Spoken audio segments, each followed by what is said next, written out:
Well, hey everybody. This is Chance Shirley, and I've got Josh Hester with me, and we're doing a special Halloween-themed commentary for our movie For a Few Zombies More, and we're doing it in Josh's awesome workshop where he makes masks and all kind of other magic and All kinds of good stuff. There's our hero. good old Chuck. Just saw Randy walk off, or Zed, with the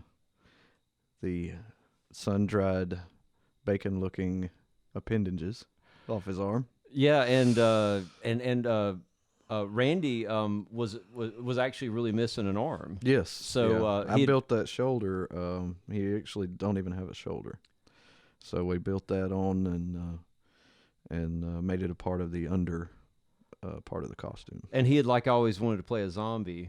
Oh yeah, he was the first. He was the first one I chose to make a zombie. He was all about these movies.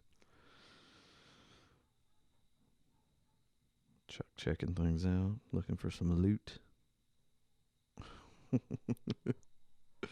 Yeah, it's funny how and he's about to get attacked by a second zombie, and then a third zombie shows up. We kind of hit the ground running. I'm kind of this is not a slow burn. This is not one of the slow burn horror movies. No, you start off with the zombies fresh. So we got 3 right off the bat. And that's there. Tim Wangle, the third zombie, and there's a lot of cool variety of makeup effects that Josh did for this, but Tim is one of my favorites. I think he's one of the best looking zombies in the movie. He always made a good zombie. Tried to go for different looks on this. Really, I mean, it being a sequel to Hide and Creep, I kind of took the Romero approach, because Hide and Creep, they were more Night of the Living Dead looking zombies. They were very simple, white faces and pale and this black one, eyes. I thought that maybe we'd catch it up to Dawn of the Dead, but there's a lot of different. I wanted everybody to kind of look a little different. I didn't want a uniformed look for the zombies. There's our bathroom that was built for this. Yeah, this is supposed to be a ransacked convenience store, and Jeremy or somebody found one of our producers found us this building in, I guess it was in West Blockton, and just kind of, we did a little bit to make it up like we wanted it to, and we needed a bathroom just because that's what was in the script. So they just kind of put a toilet and 4 walls in there and called it a bathroom. Yep, worked very well. I love Chuck wiping his gun off on the zombie's sleeve. You don't need brains on the barrel. This was a fun day. We were woefully unprepared and hadn't really planned anything out. And Jimbo, our director of photography, wasn't able to make it, so we got to the location and I got what lights we had available and started setting them up. And I called Jimbo and sent him some pictures. And I was like, "What do I need to do with this?" He's like, "Oh, well, just put this light over here and put this light over there." And so I lit the scene under our, he's the director of photography, so he directed me remotely about how to set up the scene. And I liked the way the lighting in there looked. And then we got back outside and we had this great overcast day. We shot on a couple sunny days, but I was really, the look that I was hoping for our daytime stuff was when it was more overcast and dreary. Because, bleak and gray. Yeah, it's supposed to be, around the fall and everything. And so, and then there's our sign that says Thorsby and Verbena, that ba-ba-bum, we go into the tight shot. Trap built that sign for us. Yeah, they. I think originally I was supposed to build that, and I was like, "Trap, I'm the guy you want to come to when you want squiggly lines, not straight lines." So Trap hooked me up on that, and here is our buddy Ruben. Yeah, Ruben, who ended up kind of being a producer on this movie. He did so much to help us out, and he also plays Iceman the Meth Head. Yeah. The song that plays during the opening credits, I love.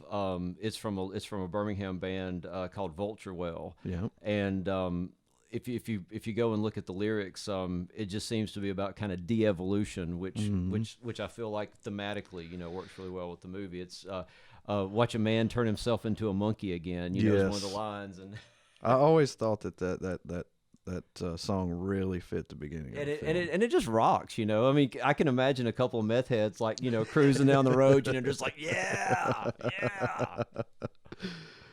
Oh, Randy getting thrown off of the the hood of the car And rolling down the hill. Randy was a good sport, man. Oh yeah, did we have any zombies that were not good sports? You No. know, I mean, they were everybody that showed up to Zombie Forest was just, you know, anything. You know, Oh, we yeah. told them to do. Yeah, no problem, no problem. Yeah, no, everybody wanted to be a zombie, and everybody wanted to be gnarly and nasty, and I think that I'm actually right there with a sack on my head. We needed an extra, and Yeah, I think I'll point it out when we get to the end. I was a zombie laying in the middle of the road that somebody ran over at some point. Yep. There's Stacey Shirley's credit. Yeah. She's my wife and our executive producer. Yep. Always wanted to do the fake binocular shot. Yes, You know, I was yes. really glad I got to do that in the movie. That's something that goes back to.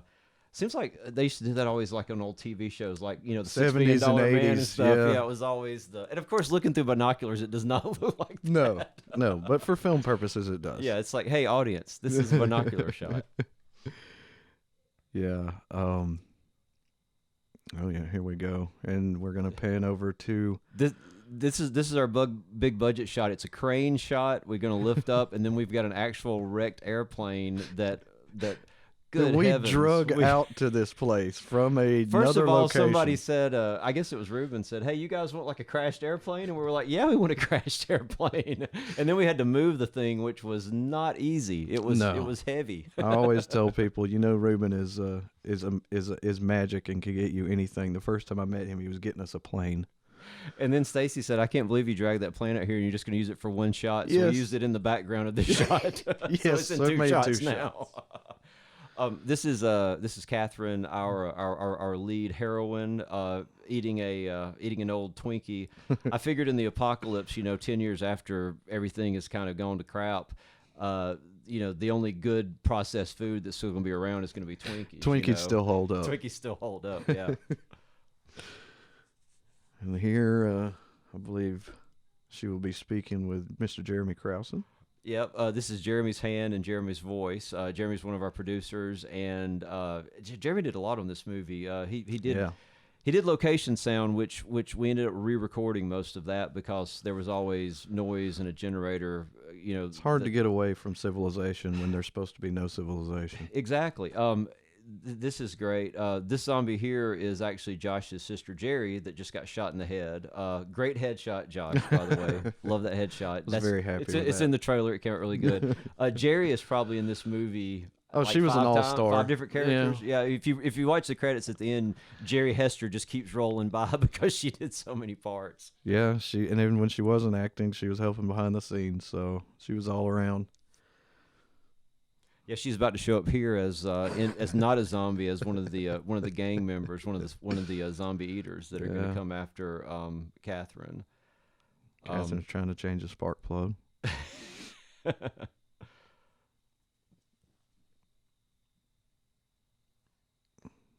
Watching some shenanigans. Yeah, think she's about to have to go save this woman, and then she's going to realize it's nonsense. So There's Trap. So Trap is the dude in this scene, and then the woman is Lisa Mason, who he was married to or they were either dating or married at the time. Mm-hmm. I can't remember exactly. These movies, the production on them drags on so long. Yeah. It's hard to remember, who was doing what when something happened. Exactly. When we did Interplanetary, our friend Melissa Bush was the lead in that, and when we started that movie, she was single, and when we finished that movie, she was married, and I think she had a kid. Well, she didn't have it at the start of the movie. I was about to say people moved away during that film. And, Interplanetary. Right? Interplanetary took years. We went through 3 directors of photography, not because anybody got mad at anybody. They just kept moving away for different jobs, So, the lead zombie eater, Jim, is Chris Hartzell, who is Chuck's brother and has been in all of or most of our movies for forever. Actually, I don't know if I ever told anybody this. So I named Chris's character Jim, Mm-hmm. and I actually named him after Jim Hartzell, who is Chris's first cousin and also an old friend of mine. You know. Yeah. So the Hartzell clan is well represented. And there's our buddy Michael Shelton there as well, who most people still to this day Don't realize he's playing two parts. And it's really a credit to Michael. He's unreal as far as acting abilities and changing up characters. And even some days he was filming both at the same time, you know. Yeah, he would have to. He'd have to put on a mask to hide the fact that he didn't have his beard, that he was, or that his facial hair was not right for whichever character he was doing. And that house right there has since been torn down. Oh wow! Yeah, I haven't been to West Blockton since we shot this, so I'm sure that that some of the more rundown stuff has been moved away. And the fella that owns this shop is a heck of a guy. He it's not even a store, but he puts things that he collects in there and lets people come in and look at it. He won't sell it. Everybody wants to buy things because he's got these old masks and skulls and stuff. And it's like one of those guys that has a garage sale when people are like, "Hey, how much for this?" I'm not going to sell that. That's just for display.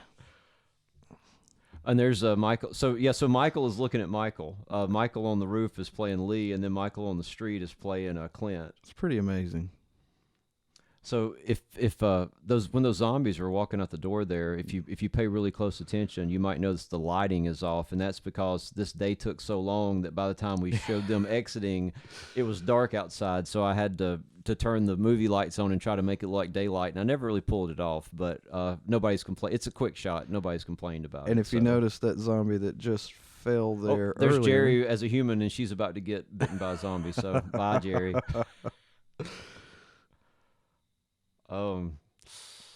Yep. Whack, whack, whack. Randy again with his bottle. So did I ever tell you that that the Randy playing Zed the zombie was inspired by R2-D2 from Star Wars? I think we talked something about that, but I don't remember exactly. Because you know R2 is carrying Princess Leia's message. You know, you're our only hope, Obi-Wan Kenobi. That's true. And so I figured that it would be fun to have the scientist note strapped to this zombie. So Zed is basically the R2-D2 of this piece. Oh, Pretty you want to have a awesome. knife fight? Yeah. You want to go, girl? Trap kills me. Oh. Is this the Run Rabbit line? Yeah. Oh, Larry's TV service. Yeah.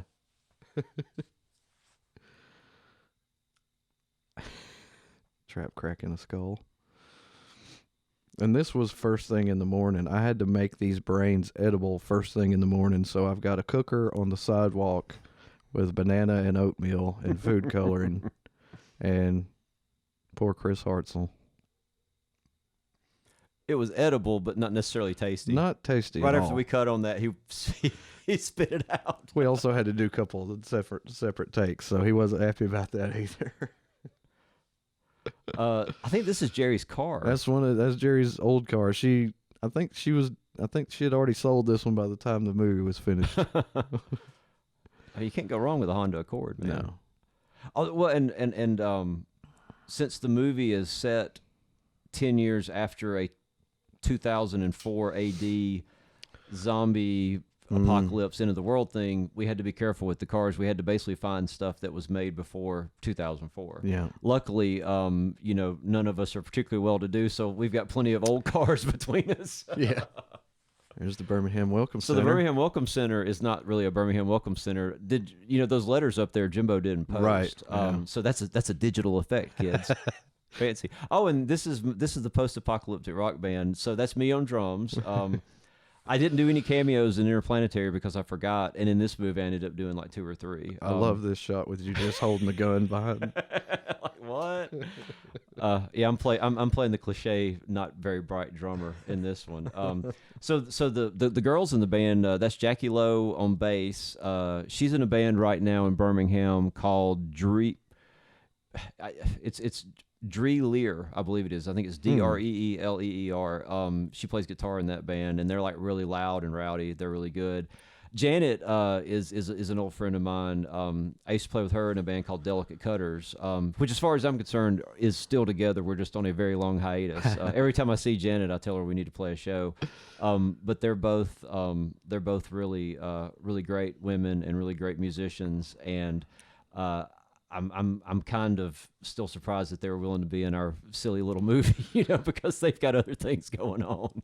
I love how you buy off the bad guys with pot. Yeah, but it has to be good pot, because since there's an apocalypse, pot just grows everywhere now. Exactly. So, of course, as somebody pointed out, what is that? That looks like shake. That looks like really shitty pot. And it's, of course, oregano. Because, I was about to say, would you throw some parsley and oregano in a bag there? I don't know. I mean, people have gotten so loose with pot laws. We could probably just have some pot in a bag in a scene and nobody would care. No, they wouldn't know. I think we were never at a shortage of fun on the set, so I don't think. I mean, most locations, nobody cared what we did anywhere. Yeah, yeah. One thing that Josh and I joke about is sometimes people will tell us that they want to work on a movie with us, and we're like, yeah, and then they start talking about like how much does it pay, and all this fancy stuff, and Josh says, if you're lucky, if you stick with us till like 5 o'clock in the morning when we wrap, I might give you a swig from my bottle, and you might get some pizza before then, and that's probably about all that you're going to make on set, Other than that, it's going to be water and crackers. Other than that's going to be water and crackers, and a piece of the back end. We're very liberal with on the business side. We're very liberal with putting everybody in for points. It's just that our movies never make any profit, and so nobody ever gets any points. So you're still working for free. Still working for free, but we in all seriousness, I'll never be able to thank all the people that show up and work on these movies and really give it 100% just for the love of doing it. Yeah, it's a really great community that we have, and it just keeps growing. Yeah. When Chuck and I first started, we were really clueless. Our first short, I actually acted in, even though I'm a terrible actor, because it was me and Chuck and Stacy and Michael Shelton, and I think our friend at the time, Patrick Sheehan, did like a scene, but it was really just me and Chuck and Stacy and Michael, and we're all on the crew in that movie, and we all act in that movie, because whoever's not acting is running the camera, and vice versa. But now, over the years, we've made friends like Josh and Ruben and Trap, and so we've actually got this kind of amazingly talented crew, and we always liked how Scorsese would always use the same actors, and Christopher Guest that does all the mockumentaries, the Spinal Tap stuff, and the John Carpenter.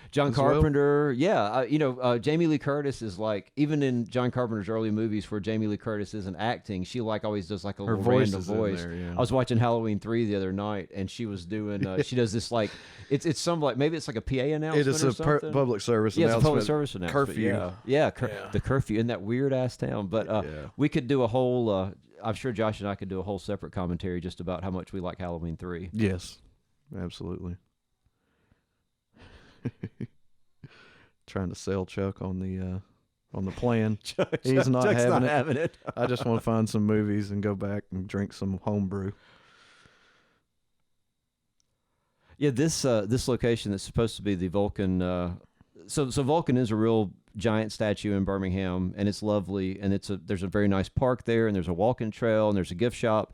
This is not actually the Vulcan gift shop. I didn't even bother trying to get in there, because it's obviously a current. Too nice. It's a very nice gift shop, and we really needed to wreck the place. So what we did was this haunted house that Trap used to work at, Atrox. This is like one of their, like, I guess, storage rooms or something. This is all their closets I and think stuff. This is where they get ready.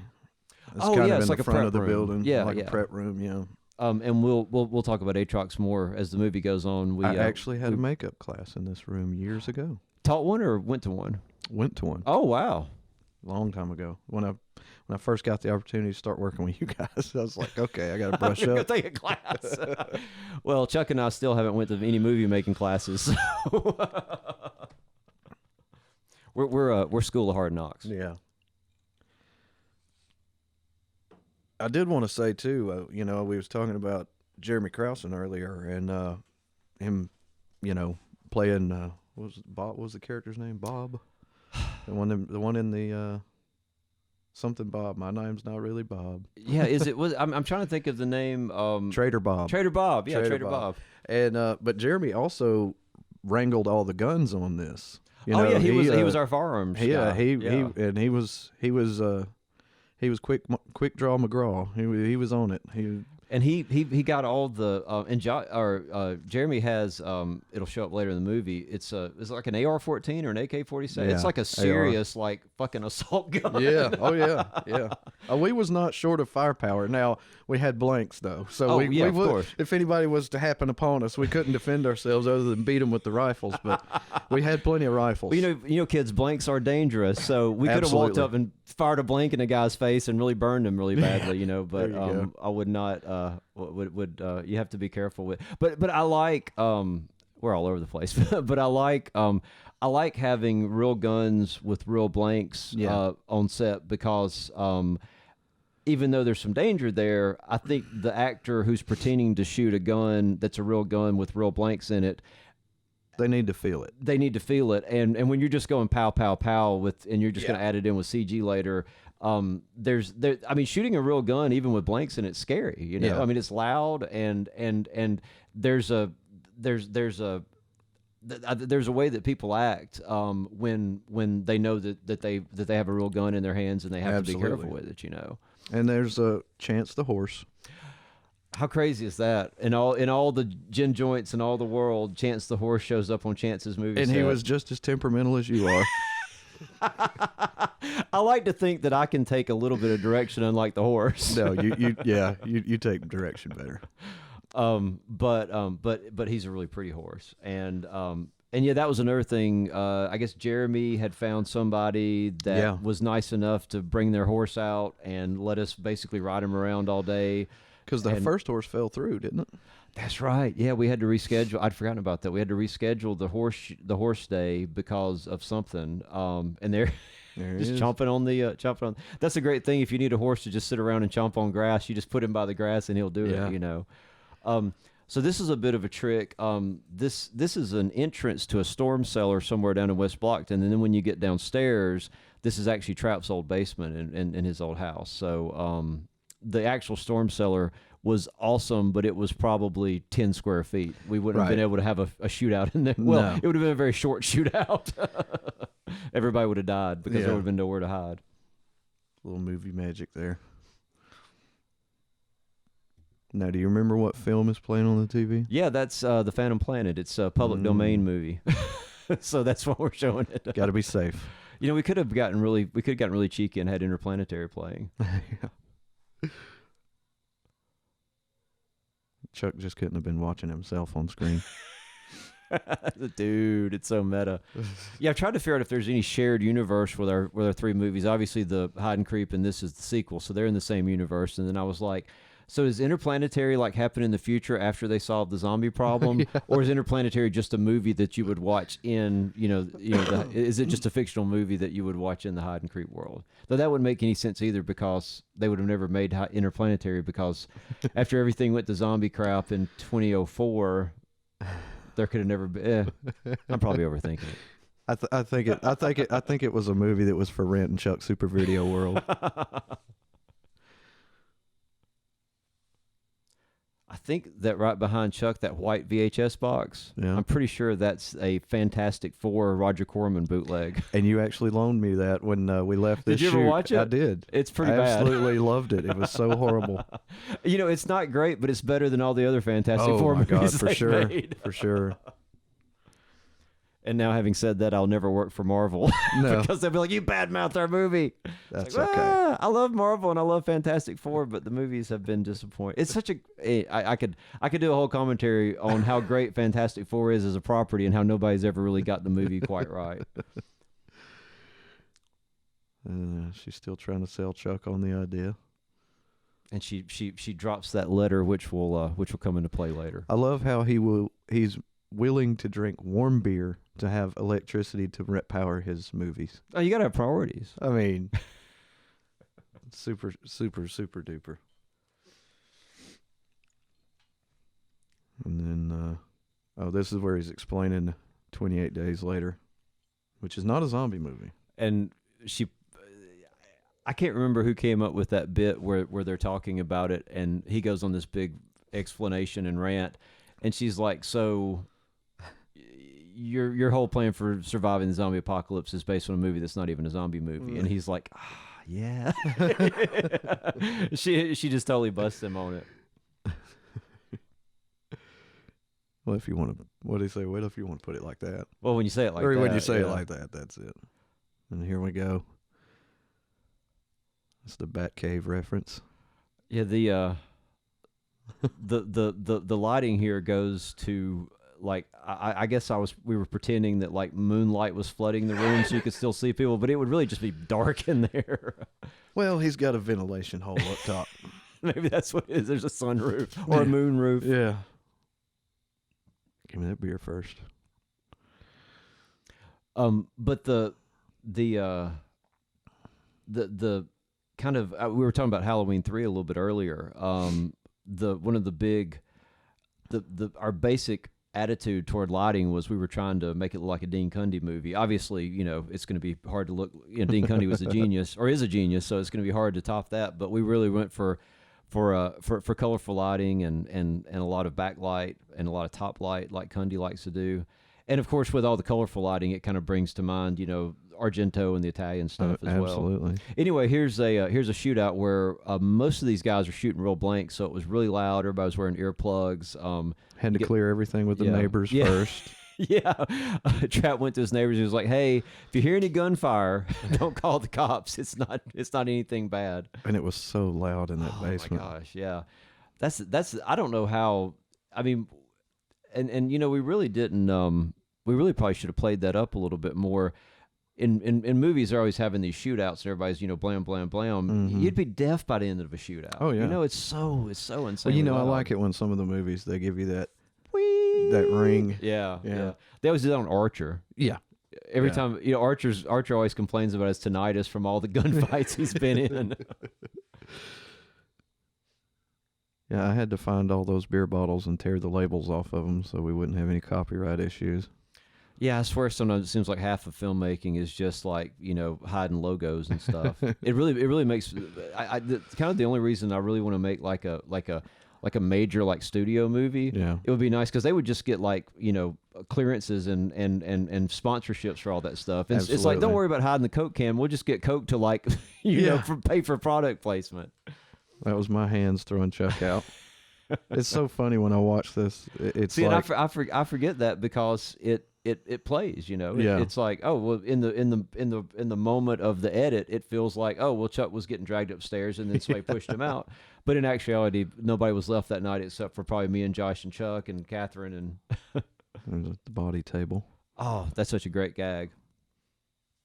Yeah, and there's the moonshine, and that was a fun night. The Thunderdome scene. A lot of extras. Everybody was having a good time. At the top floor of a bar, it was an unfinished attic. Well, not even an attic. It was a space. It ends up just kind of having like a big warehouse look. But you can't even tell. You can see the speckle on the walls back there. It was. I really don't know if we could have built that any better. It was supposed to look like some rundown building that these guys would have set up shop in. Yeah. Poor Chuck just getting slapped around. Yeah, blindfolded, slapped, tied up. There's Michael with his knee brace. I made that knee brace. So I used to work in a metal shop right before this started. Oh, so you got to make that in the metal shop before? Yeah. It's like it's pretty soon we'll be talking about this movie. It's going to be like, oh yeah, it was 10 years ago. Oh, how is it taking so long ago? So the knee brace. Michael's character had been beat up and left for dead in the prequel to this movie, and I was like, it's a sequel. You can bring him back to life. It's fair rules in sequels, And but one of the influences on this movie is the Road Warrior.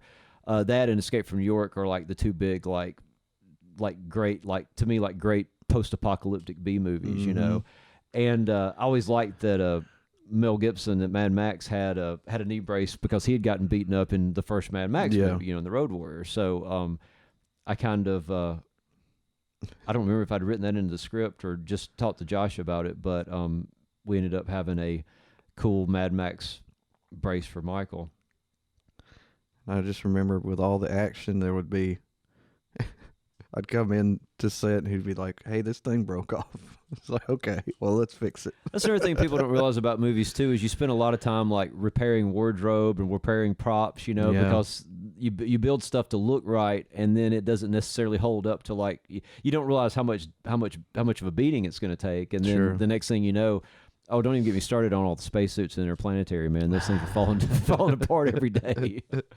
So this scene was, I think this scene came out really good. I love the lighting. I love the acting. But we're under a bridge, so you've got traffic, like interstate traffic above us that's making a lot of racket. And then we've got not a movie generator, but just like a regular old like power backup generator that is incredibly loud and really pretty close to the action. So if you were to see the actual original footage of that movie before we redubbed all the sound, all you would hear is I mean, basically the actors were having to like read their own lips because they couldn't hear what they were saying, you know. So these two guys, that is Amanda and Brittany. Yeah, Amanda and Brittany. We were Amanda had acted with Jeremy in Jeremy in another movie. Maybe is that where we knew Amanda from? I know he knew her. I didn't know if they had worked on a project or maybe just some film shooting thing. I mean, some photo shoot things. I'm not sure if it was film or photo, but yeah, he'd worked with her before and brought her in, and she was great. Both these girls were great. But Amanda.